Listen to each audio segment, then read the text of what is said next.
Welcome back. We're diving into near-death experiences today, specifically through an article from the Spiritual Seek. Oh, yeah, I know the Spiritual Seek. It's called The Enigma of Existence, exploring near-death experiences and the soul trap theory.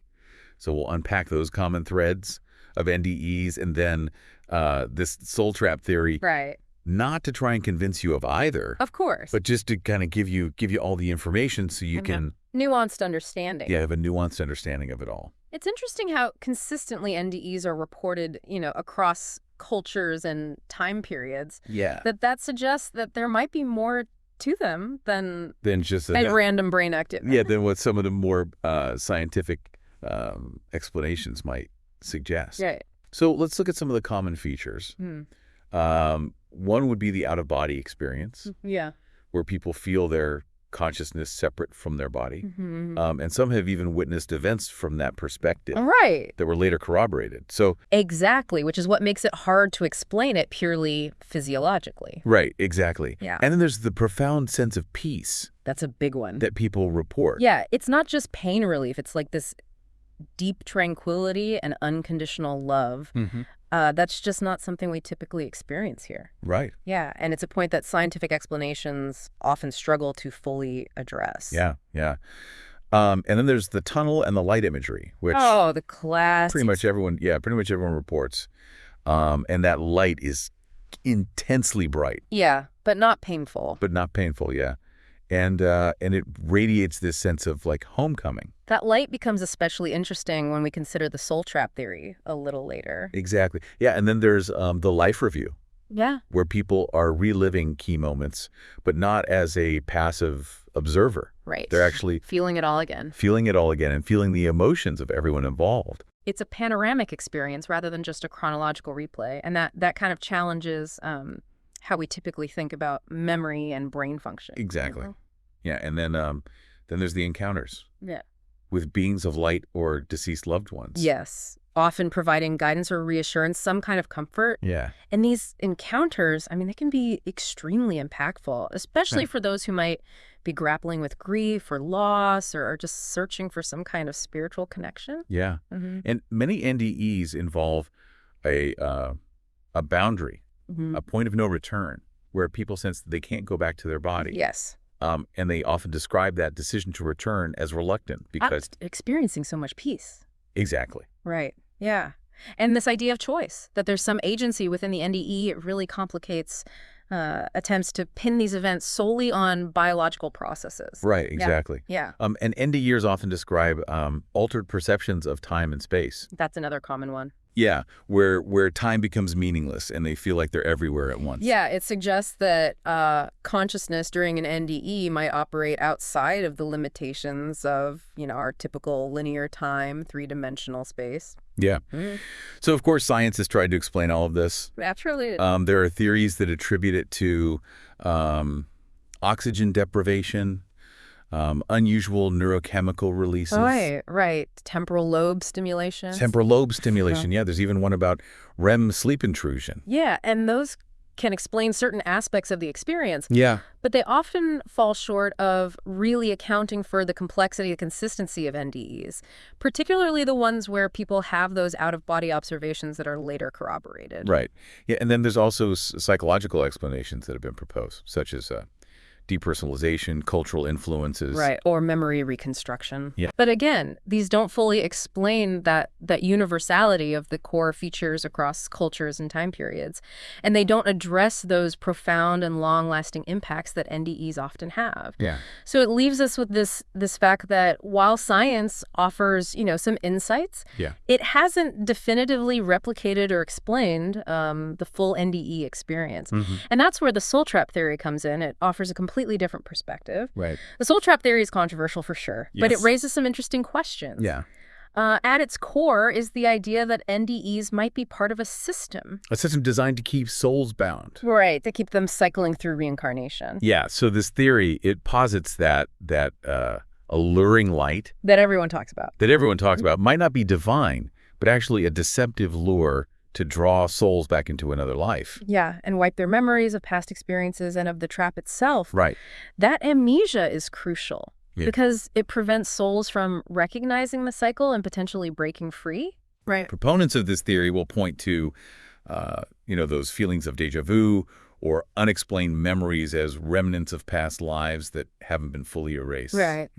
Yeah, and then this theory also reinterprets the concept of karma.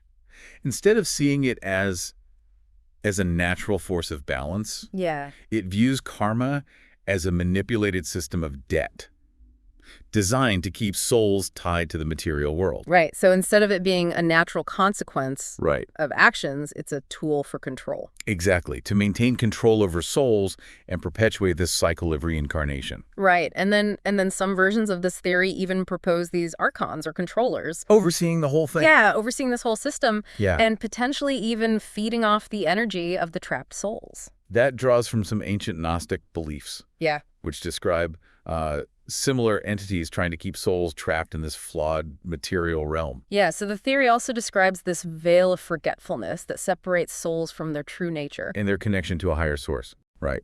And it's maintained through memory wiping and the illusion of separation, which keeps us from realizing our full potential. And the soul trap theory suggests that escaping this cycle is, well, it's a real challenge. Yeah. It requires intense spiritual development, a heightened awareness, and the ability to see through that false light. Right. So proponents advocate for strategies like meditation, mindfulness, seeking knowledge from alternative sources to try and break free, and raising one's vibrational frequency through positive emotions. Positive actions. And positive actions. Yeah. And it's important to note that despite it being a very intriguing idea, this theory lacks scientific validation. Yes. There's no empirical evidence to support the soul trap itself, these controlling entities, or this concept of forced reincarnation. Right. It remains purely speculative. And, focusing too much on the idea of being trapped could lead to a lot of fear and anxiety. Yeah. Which could actually hinder personal growth and well-being. Right. So it's essential to have that balanced perspective. Remember, interpretations of NDEs, spiritual ideas, it's all subjective, and there are many alternative explanations out there. Right. So while exploring the soul trap theory can be intriguing, critical thinking and an open mind are essential. Absolutely. And the meaning of these NDEs ultimately remains a deeply personal matter. Now we can broaden our perspective a bit. Let's look at how the soul trap theory relates to other spiritual and philosophical frameworks. Okay. I think those connections can offer some valuable insights into how these ideas have evolved and how they resonate across cultures and history. Right. So let's start with Gnosticism. It was a system of beliefs very popular in the early centuries AD, and it distinguishes between a supreme, a transcendent god, and this lesser creator god called the demiurge. Okay. And the demiurge is seen as the creator of the material world, this flawed realm full of suffering, which aligns with the soul trap theory's view of the material world as potentially deceptive or limiting. Okay, so the material world itself isn't inherently bad, but rather it's the creation of this imperfect demiurge. Right. Yeah, and Gnosticism also introduces these archons. Okay. Powerful entities serving the demiurge. They act as guardians, preventing souls from escaping this material world and going back to the true spiritual realm.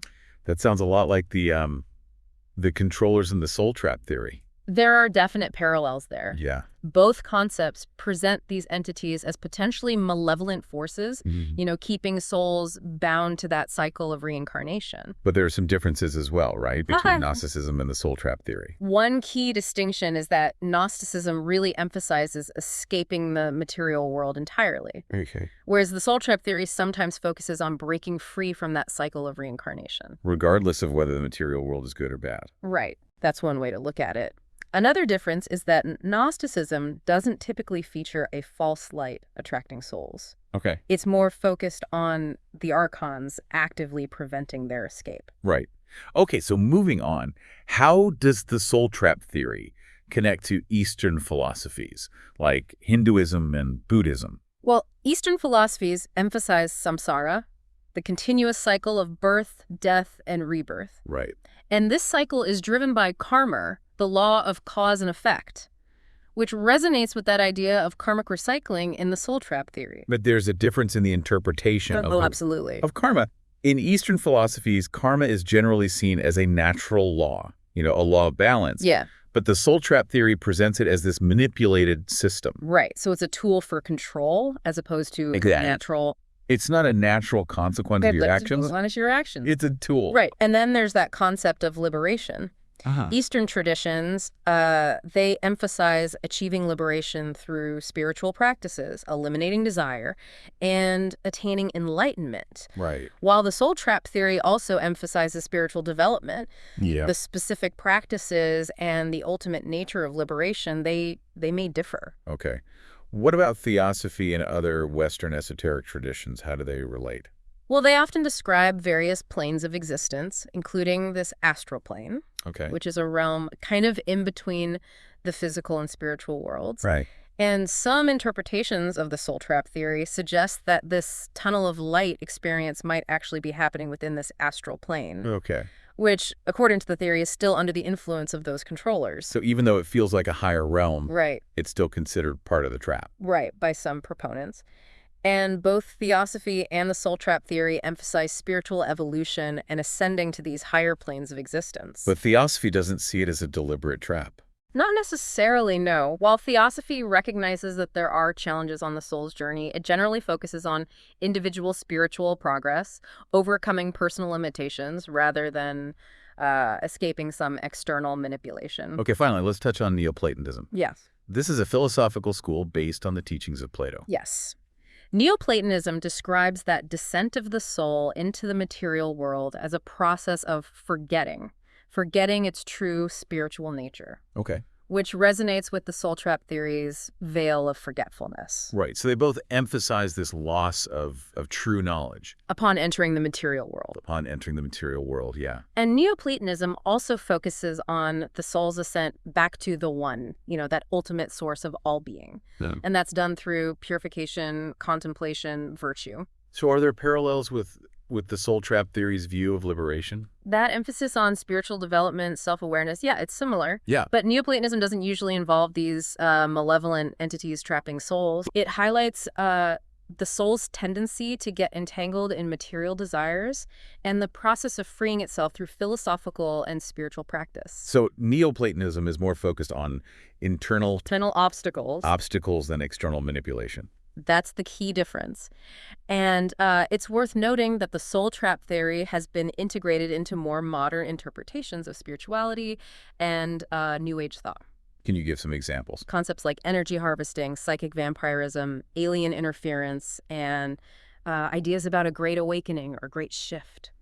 So the soul trap theory, while it draws from older traditions, it's also evolved to incorporate contemporary spiritual ideas. Yes, it's a dynamic concept that continues to be explored and reinterpreted within different spiritual and philosophical framework. Okay, so having examined all of these connections, it's crucial to step back. Absolutely. And consider some critical perspectives on this soul trap theory. We need to approach any concept, especially one this complex, with careful analysis and discernment. As we've discussed, one of the main criticisms is the lack of scientific validation. Right. There's just no empirical evidence to support the existence of a soul trap, controlling entities, or a forced reincarnation cycle. And another concern is the potential psychological impact of really fixating on this idea of being trapped. Right. It can induce a lot of fear and anxiety, which can be detrimental to well-being. It's also important to remember that interpretations of NDEs and spiritual concepts are inherently subjective. What one person might see as evidence of a trap, another might see as a natural part of spiritual growth. Right. The diversity of human experience, the vastness of the unknown, it allows for a multitude of interpretations. Yeah. So it's crucial to approach these topics with humility and acknowledge that our understanding is limited. So while exploring the soul trap theory can be thought-provoking, maintaining that balanced perspective, considering alternative explanations, and avoiding fear-based interpretations is really essential. A balanced approach is key. The most valuable aspect of exploring these concepts is engaging in critical thinking, personal reflection, and that genuine search for understanding. Right. So let's shift gears a bit now and delve into that transformative potential of these near-death experiences. The article highlights some of the profound and lasting effects that these experiences can have. They can be real catalysts for personal growth and change, impacting worldviews, values, relationships, overall approaches to life. Yeah, one of the most common effects that's reported is this diminished fear of death. Makes sense. Mm. Having experienced what they perceive as a transition beyond physical death, many return with a greater acceptance of their own mortality. Yeah. And this can lead to a more present-focused approach to life, embracing each moment with less fear and greater appreciation. Many also report an increase in spirituality. But this doesn't always translate to adhering to a specific religion. Right. It's often more of a deeper connection to a sense of universal interconnectedness, a belief in a higher power, or a feeling of being part of a universal consciousness. And NDEs often lead to these shifts in values and priorities as well. Material possessions and worldly ambitions, they tend to lose their significance, while values like love, compassion, empathy, and service to others really take center stage. Right. And this often leads to big life changes. People start focusing on more authentic and meaningful pursuits. An enhanced sense of purpose and meaning is another common effect. Yes. A lot of people come back with this renewed sense of purpose, often feeling called to share their experiences, help others, or contribute to the betterment of humanity in some way. It's really remarkable how these experiences can be so transformative. They really can act as catalysts for deep introspection and personal growth, leading individuals to reevaluate their lives and embrace a more meaningful path.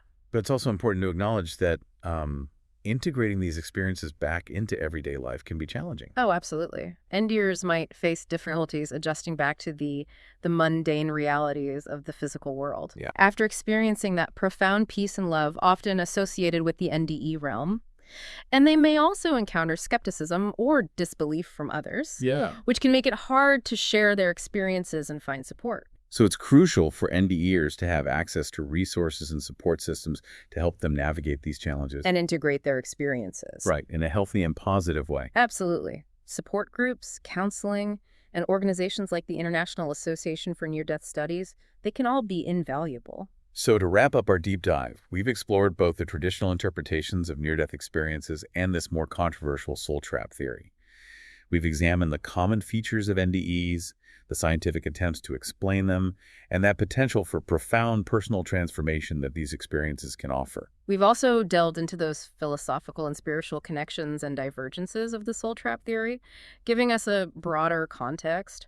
Ultimately, the meaning and significance of NDEs and the validity of any particular interpretation, that all remains a deeply personal matter. What's crucial is that we approach these topics with an open mind, critical thinking, and a willingness to engage in respectful dialogue. The exploration of consciousness, the afterlife, and the nature of reality, it's an ongoing journey, one that invites us to question, reflect, and seek a deeper understanding of ourselves and this universe that we inhabit. Perhaps the most valuable takeaway is that the pursuit of understanding itself is worthwhile, even if definitive answers remain elusive. As you continue to ponder these concepts, consider this.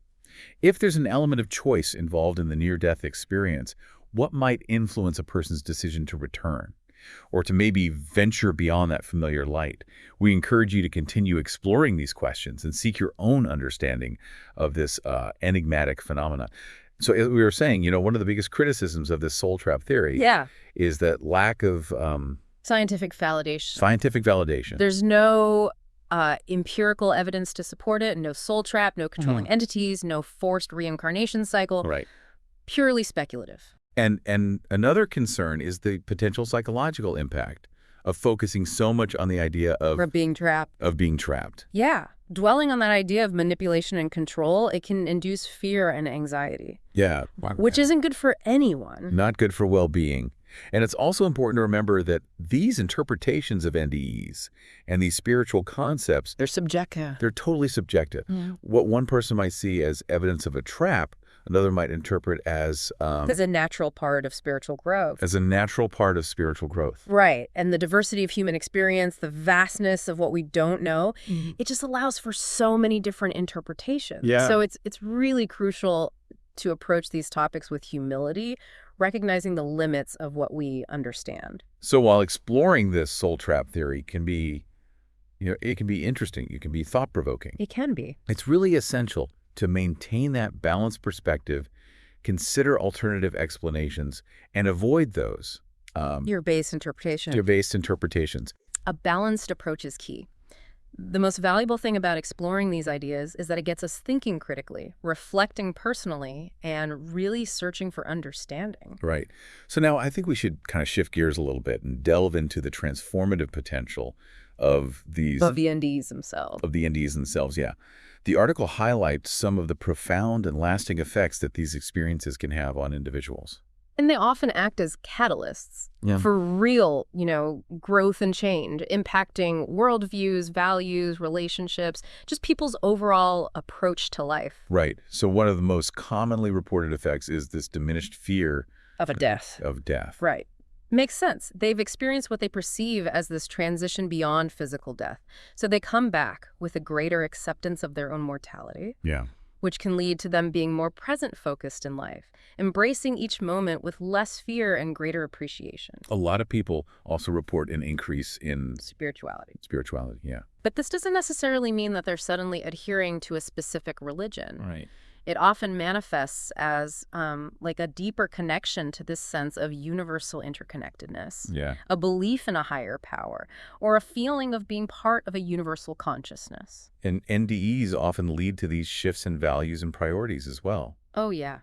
Material possessions, worldly ambitions, they tend to lose their significance. Yeah.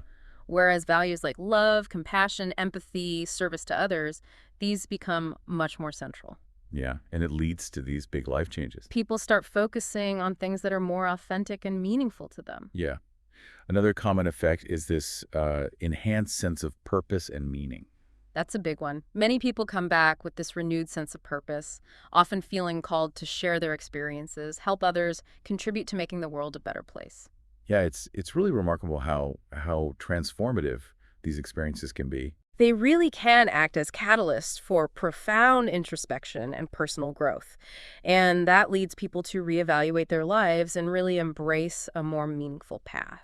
But it's also important to acknowledge that integrating these experiences back into everyday life Oh, yeah. can be It can be very challenging. very challenging. NDers may struggle to adjust back to, the ordinary routines and realities of the physical world after experiencing that profound peace and love associated with the NDE realm. Right, and they might encounter skepticism or Disbelief, from others. which can make it hard to share their experiences and find support. So it's so crucial for NDers to have access to Resources and support systems resources and support systems to help them navigate those challenges in a healthy in a positive way. positive way. Yeah. Support groups, counseling, organizations like the International Association for Near-Death Studies, those can all be invaluable resources. So to wrap up this deep dive, we've explored those traditional interpretations of NDEs and then the more controversial soul trap theory. We've looked at the common features, the scientific attempts to understand them, and that potential for profound personal transformation. We also delved into the soul trap theory's connections and divergences from other spiritual and philosophical frameworks. And ultimately, the meaning and significance of these NDEs and the validity of any particular interpretation Remains a deeply personal matter. remains a deeply personal matter. What's crucial is approaching these topics with that open mind, that critical thinking, and a willingness to engage in respectful dialogue. Right. This exploration of consciousness, the afterlife, the nature of reality, it's an ongoing journey. One that invites us to question, to reflect, and to seek a deeper understanding of ourselves and the universe we live in. And perhaps the most valuable takeaway from all of this is recognizing that the pursuit of understanding Is worthwhile in itself. is worthwhile in itself, even if those definitive answers remain elusive. As you continue to think about these concepts, consider this. If there is an element of choice in these near-death experiences, what might influence that decision to return, or maybe even venture beyond that familiar light? This is something to think about as you continue to explore this fascinating subject and as you develop your own understanding of this enigmatic phenomenon. So as we wrap up our look at NDEs and this soul trap theory, It's good to remember Yeah. that critical thinking is so important, especially with these, especially with anything about spirituality, the nature of reality. It's easy to get swept up in, in an intriguing idea. Right. But we have to evaluate them carefully. Yeah, not just accept things Blindly. And as we've said, interpretations of NDEs, They're so personal. they're so personal. What resonates with one person may not mean the same thing to someone else. Exactly. And that just really highlights how important it is to Respect different perspectives. respect those different perspectives. And Have these open and honest dialogues. Yeah. Because let's be real, these conversations can get pretty they can be very emotionally charged. charged. So approaching them with empathy and a willingness to listen is key. And we should remember that exploring these concepts, it shouldn't create Fear or anxiety. fear or anxiety. If you find that diving into the soul trap theory or any other interpretation is causing you distress, Maybe shift your focus. shift your focus to the more positive, transformative aspects. Yeah. Focusing on that potential for growth, Yeah. for expanding your consciousness, for deepening your spiritual connection. That can be a more Empowering. empowering and enriching approach. Yeah. Ultimately, exploring NDEs and these mysteries of consciousness, It invites us that'll to make a journey. a journey of self-discovery and reflection. Exactly. It encourages us to question our assumptions about reality, to look at things from different perspectives, and to try and understand our place in this universe. Yeah. And maybe the most important thing to take away from all of this is that the journey itself, The exploration. yeah, it's just as valuable as arriving at any definite answers. Exactly. So keep exploring, keep questioning, and most importantly, keep an open mind.